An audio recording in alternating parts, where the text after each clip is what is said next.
সরকারি রাষ্ট্র থেকে ওষুধকে গ্রেফতার করতে হবে, করতে হবে, করতে হবে।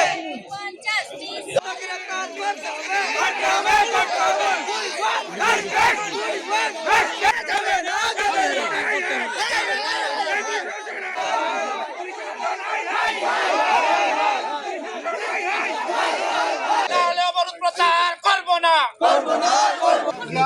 অলরেডি बहुत अरेस्टेड है কালকে লকআপ করছেন बहुत जमाइनी দেন পুলিশ প্রশাসন হায় হায় হায় হায় হায় রাষ্ট্রপতিকে অতি সত্বর গ্রেফতার করতে হবে, করতে হবে, করতে হবে।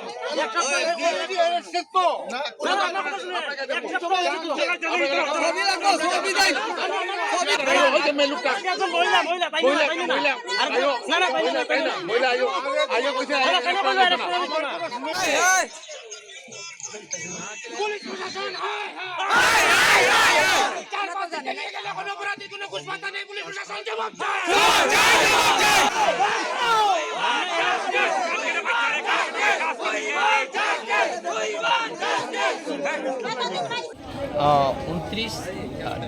ডিসেম্বর 7:30 থেকে 8টার ভিতরে জন বোন টিউশন পড়িয়ে যাচ্ছিল। ওনার বয়স আনুমানিক 24 থেকে 25 বছর। সে এখানে পাড়াতে টিউশন পড়ায়, নিজে মাস্টার ডিগ্রি করা। তো যখন এই রাস্তা দিয়ে যখন ও বাড়িতে আসছিল, তখন রাজনন্দী নামে এক ছেলে এখানে ওনার সাথে জোর জবরদস্তি করেছে বলতে প্রথমে ওনার মুখ বন্ধ করে দিয়েছিল, তারপর গলাতে ধরে ওকে টেনে নিয়ে যাওয়ার একটা উদ্দেশ্য নিয়ে সে ওখানে দাঁড়িয়েছিল। ওটা পিছন দিক থেকে সে ধরেছিল।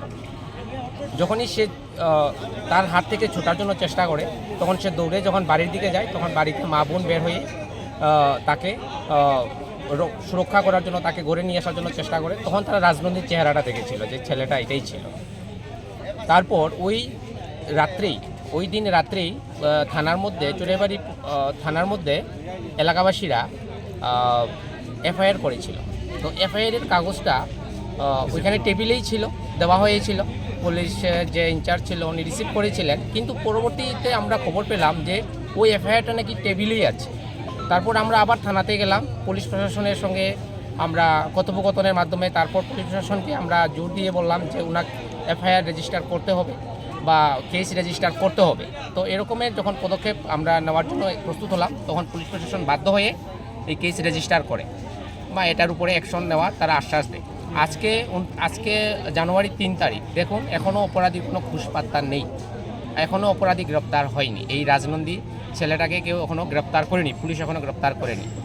এই এত বড় একটা অন্যায়, সামাজিক একটা অপরাধ করার পরেও পুলিশ প্রশাসন কেন এটাকে গুরুত্ব সহকারে দেখছে না, আমাদের প্রথম প্রশ্ন। আর আজকে এত বড় অপরাধের পরেও ওনাকে কেন গ্রেপ্তার করা হচ্ছে না, কেন এখন অপরাধী স্বাধীনভাবে ঘুরে বেড়াচ্ছে?